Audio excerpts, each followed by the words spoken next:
सिंधुदुर्ग जिल्ह्यातील एकमेव असं गाव जिथे वर्षातून 2 वेळा दिवाळी साजरी होते।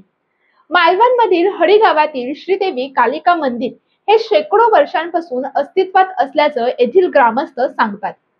एका शेतकऱ्याला शेत जमीन नांगरताना त्याच्या नांगराचा फाळ कशाला तरी अडकला आणि तेथून रक्तस्राव येऊ लागला। त्यानंतर पाहिलं असता तिथे पाषाणरूपी देवीची मूर्ती आढळून आली आणि तेव्हापासूनच तिथे श्रीदेवी कालिका देवी आईचं मंदिर अस्तित्वात आलं। हडेगाव आणि आजूबाजूच्या पंचक्रोशीमध्ये हाकेला धावणारी आणि नवसाला पावणारी, त्याचबरोबर असंख्य भक्तांचं श्रद्धास्थान म्हणून या देवीची ओळख आहे। मंदिराचं नूतनीकरण हल्लीच झालं असून आकर्षक पद्धतीने धार्मिक सजावट मंदिरामध्ये केली आहे। मंदिरामध्ये वार्षिक सणवार उत्सव गावातील सर्वजण उत्साहात आणि भक्तिमय वातावरणात साजरे करतात। अशातच एका उत्सवाच्या अनुषंगाने यावेळी आपण त्रिपुरा पौर्णिमेनिमित्त या मंदिराला भेट देत आहोत। दिनांक 4 नोव्हेंबर रोजी सकाळपासूनच मंदिरात भाविकांनी गर्दी करायला सुरुवात केली होती। दिवसभर ओटी भरण्याचा कार्यक्रम चालू असतो। हडेगावचं पंचायत तन सकाळी बाहेर पडत आजूबाजूची मंदिरं फिरून रीती मर्यादेची कामं करून पुनच्छ कालिका मंदिरात येतात। त्यानंतर दुपारी देवीची महाआरती केली जाते। ब्राह्मणांकरवी जेवण बनवून देवी आईला नैवेद्य देखील दाखवला जातो आणि पुन्हा रात्री ओटी भरण्याचा कार्यक्रम हा सुरू होतो। संध्याकाळी 7 वाजता नयनरम्य असा दीपोत्सव सुरू झाला। यामध्ये गावातील सर्व महिलांनी हिरारीने सहभाग घेतला। या दीपोत्सवाचे उद्घाटन युवा साहित्य अकादमी राष्ट्रीय पुरस्कार विजेते आणि अनेक मराठी चित्रपट आणि त्याचबरोबर नाटकांचे प्रसिद्ध लेखक प्राजक्त देशमुख यांच्या हस्ते करण्यात आले। प्रभू श्रीराम यांची धनुष्यधारी आकृती या दीपोत्सवाचे खास असे आकर्षण ठरले। रात्री हजारो दिव्यांच्या तेजोमय प्रकाशाने मंदिर परिसर हा पूर्णतः उजळून गेला होता। समय आणि छोट्या पंत्या यांमुळे दीपोत्सव अधिकच सुंदर असा भासत होता। त्याचप्रमाणे रात्री आलेल्या सर्व भाविकांसाठी महाप्रसादाचे देखील आयोजन देवस्थान समितीमार्फत करण्यात आले होते।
आज आपल्या गावामध्ये त्रिपुरा पौर्णिमा उत्सवानिमित्त मोठ्याप्रमाणे हा उत्सव साजरा करण्यात येतो आहे. दीपोत्सव सुद्धा त्याबद्दल आपल्या या उत्सवाबद्दल काय सांगाल? या हडीगावामध्ये अनेक देवस्थान आहेत. त्याच्यातलं श्री कालिका देवी देवस्थान हे स्वयंभू असं देवस्थान आहे. या देवस्थानाची जी आख्यायिका आहे ती साधारणतः शेकडो वर्ष जुनी अशी आख्यायिका आहे. त्या ठिकाणी एका शेतकऱ्याला नांगरताना एक पाषाण लागलं आणि त्याला नांगराचा फाळ लागल्यानंतर त्याच्यातनं रक्त यायला लागलं आणि त्याच्यातनं त्या शेतकऱ्याला पश्चाताप झाला आणि त्याच्यातनं हे साधारणतः देवस्थान त्यावेळेपासून सुरू झालेलं आहे. त्या सगळ्या उत्सवांमध्ये त्रिपुरी पौर्णिमा हा उत्सव या देवालयामध्ये मोठ्या पद्धतीने साजरा केला जातो आणि या सगळ्या उत्सवात हडीगावातील 12-5 मानकरी देवस्थान यांच्या सहभागाबरोबर ग्रामस्थांचाही सहभाग मोठ्या प्रमाणावर असतो. विशेषतः धन्यवाद दिले पाहिजे इथले जे स्थानिक मंडळ आहे तरुण मित्र मंडळ खालसीवाडी यांनी या उत्सवाला अलीकडच्या काळात जो दीपोत्सवाचं मोठ्या पद्धतीने या ठिकाणी आयोजन करतात आणि त्याच्यातनं लोकांच्या डोळ्याचं पारणं फिटेल अशा पद्धतीनं या ठिकाणी ते आयोजन करत असतात. त्यांनाही धन्यवाद दिले पाहिजेत. या ठिकाणी जिल्ह्याभरातून अनेक लोक हे दर्शनासाठी भाविक येत असतात. इथलं नियोजन अतिशय चांगल्या पद्धतीने ग्रामस्थ देवस्थान मानकरी अन्य तरुण मित्र मंडळ हे करत असतात आणि महाप्रसादाला हजारोंच्या संख्येनं या ठिकाणी सहभाग असतो. या सगळ्यासाठी मी तरुण मित्र मंडळ अडीचले ग्रामस्थ यांना धन्यवाद देतो आणि हा जो उत्सव आहे तो याच्यापेक्षा मोठ्या प्रमाणावर साजरा करून हिंदू संस्कृती जपण्यासाठी या ठिकाणी सगळ्यांनी सहकार्य केलं पाहिजे. त्या उत्सवात जो 12-5 मानकऱ्यांमार्फत देवस्थानचे जे तरंग असतात हे तरंग रात्री साधारणतः 11:30च्या नंतर 5 फेऱ्या या ठिकाणी केल्या जातात आणि त्याच्यानंतर या ठिकाणचा उत्सव हा संपूर्णपणे संपतो आणि दुसऱ्या देवालयांमध्ये अशाच पद्धतीने त्रिपुरा पौर्णिमा आजच्या दिवशी पहाटे 5 वाजेपर्यंत साजरी केली जाते. धन्यवाद. त्रिपुरारी पौर्णिमा या अनेक मंदिरांमध्ये आपल्या कोकण विशेष करून कोकणामध्ये ही साजरी केली जाते. परंतु हडीगावची त्रिपुरी पौर्णिमा ही साधारणतः पौर्णिमा ही एकाच दिवशी असते, परंतु काही वेळा ही दुबार पौर्णिमा ही येत असते. आपल्याला हडीगावच्या देवस्थानासाठी त्रिपुरी पौर्णिमेचा उत्सव ज्याला टिपर पाजळणे अशी परंपरा आहे. ही परंपरा रात्री 12 वाजता पाजळली जाते. म्हणून ज्या दिवशी रात्री 12 वाजता त्रिपुरी पौर्णिमा असते त्या दिवशी त्या पौर्णिमेला त्या ठिकाणी त्रिपुरारी पौर्णिमा उत्सव साजरा केला जातो. हा उत्सव साजरा करत असताना सकाळी 7 वाजता कालिका मातेला मंगल स्नान केलं जातं आणि या मंगल स्नान करून देवीची पूजा अर्चा करून या ठिकाणी भाविकांच्या वतीने इथल्या स्थानिक मंडळाच्या वतीने एक फुलांची आरास त्या ठिकाणी करून केली जाते. त्यानंतर 8 वाजता सुमारे 8 वाजता या ठिकाणी देवीची मंगल अशी आरती होते आणि आरती झाल्यानंतर खऱ्या अर्थाने या उत्सवाची त्या ठिकाणी सुरुवात होते. त्यानंतर आलेले भाविक या ठिकाणी ओटी भरण्याचा कार्यक्रम होतो आणि ओटी भरण्याचा कार्यक्रम हा संपूर्ण रात्रभर या ठिकाणी चालू असतो. या अंतर्गत या कालांतराने या मंडळाने गावातील ग्रामस्थांनी देवस्थानने या कार्यक्रमामध्ये बरेचसे बदल या ठिकाणी केलेले आहेत. पारंपरिक वार्षिकानुसार या ठिकाणी मंदिरामध्ये जे देवाचे तरंग यायचे ते संध्याकाळी यायचे, परंतु स्थानिक पदाधिकाऱ्यांनी या ठिकाणी निर्णय घेतला की भाविकांची वाढती गर्दी आणि पूर्वीच्या काळात बाहेरून गावातून आलेले लोक यांचा या ठिकाणी जेवणासाठी या ठिकाणी त्रास व्हायचं, तरी या ठिकाणी अनेक भाविक या ठिकाणी महाप्रसाद देण्यासाठी इच्छुक होते. भाविकांमार्फत या ठिकाणी महाप्रसादाची व्यवस्था केली जाते. त्यामुळे प्रत्येक वर्षी या ठिकाणी सायंकाळी 7 वाजता त्या ठिकाणी महाप्रसाद आयोजन केलं जातो आणि त्या दृष्टिकोनातून जर सायंकाळी महाप्रसाद वाढायचा असेल तर पूर्ण दिवसभर या ठिकाणी मंदिरामध्ये तरंग या ठिकाणी यावे अशी 12-5 मानकऱ्यांनी या ठिकाणी इच्छा व्यक्त केली. त्या अनुषंगाने सायंकाळी 6 वाजताने तरंग या ठिकाणी दुपारी 11-11:30 वाजता या मंदिरामध्ये येतात, जेणेकरून तरंगासह सर्व देवतांचं या ठिकाणी भाविकांना दर्शन होतं. ही एक नवीन परंपरा या ठिकाणी गेली अनेक वर्ष आपण याकडे सुरू केली.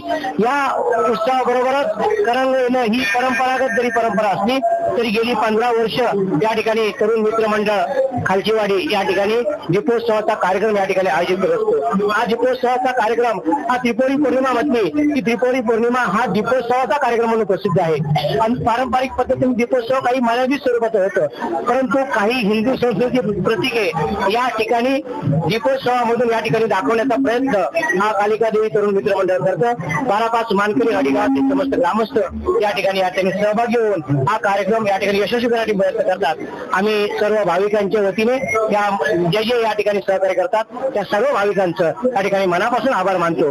अशाच पद्धतीने गावातील प्रत्येक मंदिराचे या ठिकाणी उत्सव साजरे करण्यासाठी आणि गावातील नागरिक आणि देवाचे भक्त ते तत्पर असतात. त्या सर्वांच्या सहकार्याने गावातील सर्व उत्सव ते अतिशय उत्स्फूर्तपणे साजरे होतील असा विश्वास आम्हाला या ठिकाणी व्यक्त करतो. या ठिकाणी मंदिराचे उत्सव जे होतात या मंदिराची कीर्ती या गावाची कीर्ती प्रसार माध्यमांमार्फत पोहोचवण्याचं काम लोकनिर्धार चॅनल ते सातत्याने करत आहे.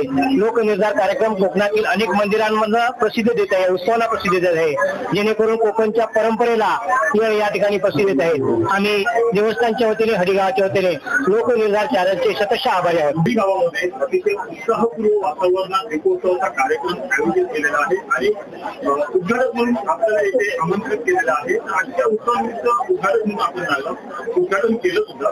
काय सांगा? खूप आनंद झाला. हडी या गावी मी यापूर्वीही येत असतो. आज त्रिपुरारी पौर्णिमाच्या निमित्ताने मी आलोय आणि यापुढेही मी येतच राहील, कारण की माझा मित्र रामचंद्र गावकर याचं हे गाव आहे आणि त्यांनी अत्यंत आदरपूर्वक आणि प्रेमाने मला बोलवलं आणि इथं पुन्हा पुन्हा यावं असंच हे गाव आहे. कालिका देवी हडिगावची कालिका देवीचं महात्म्य मला स्वर्गीय अरुण काका गावकर यांनी गेल्या वेळी मी आलो तेव्हा सांगितलं होतं आणि त्रिपुरारी पौर्णिमेबद्दल पण मी ऐकलं होतं, म्हणून मी इथे आलो.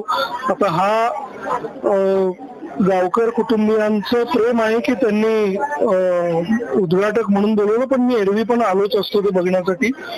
आणि ज्या पद्धतीची शिस्त या त्रिपुरारी पौर्णिमेला एवढं सगळं गाव एकत्र येऊन दीपोत्सव साजरा करतो, पण तरीही कुठेही गोंधळ नाही, अत्यंत शांत पद्धतीने स्वयंशिस्त आहे. कुणीही स्वयंसेवक कोणाला काही सांगत नाहीये की असे उभे राहा, असं हे करा, सगळे आपापल्या शिस्तीने करतायत. हे मला आजच्या ह्या अत्यंत कोलाहलाच्या काळामध्ये खूप महत्वाचं वाटतं. आणि अशी शिस्त आणि असं प्रेम आणि असा एकोपा, सगळे धर्म आणि सगळ्या जाती किंवा कोणीही इथं असा भेदभाव नसलेलं असं हे गाव एकत्र पद्धतीने इथं दीपोत्सव साजरा करत आहे. दिवाळी नुकतीच होऊन गेली आहे, त्यानंतर त्रिपुरारी पौर्णिमेला हा दीपोत्सवाचा कार्यक्रम आहे. मला असं वाटतं की भारतामध्ये नव्हे कदाचित जगामध्ये हडी हे एकमेव गाव असेल जिथे वर्षातून 2दा दिवाळी साजरी होते. तर अशा या दीपोत्सवाला अशा या हडी या गावामध्ये हा दीपोत्सव साजरा होतोय. मला वाटतं की यंदा रामचंद्राची प्रतिमा रेखाटली होती, रामराज्य यावं. रामानी जे समता बंधुभाव सांगितला आहे, जे रामराज्य सांगितलं आहे, त्या उक्तीनुसार ही प्रतिमा इथे रेखाटली गेलेली आहे. त्यामुळे त्या कालिका देवीला, त्या प्रभू रामाला, ह्या गावाचं, ह्या गाववासियांचं प्रेम आणि एकोपा आणि त्यांचं समृद्धी वाढावी यासाठी मी प्रार्थना करतो. आणि पुन्हा एकदा पुढच्या वर्षी जे कोणी हे बघत असेल हा व्हिडिओ, त्यांनी त्रिपुरारी पौर्णिमेला इथे नक्की भेट द्यावी आणि या कार्यक्रमाची आणि या गावाची महिमा सगळीकडे पोहोचवावी आणि हडी पण तसंच शाबूत ठेवून ती वाढवावी अशी मी सगळ्यांना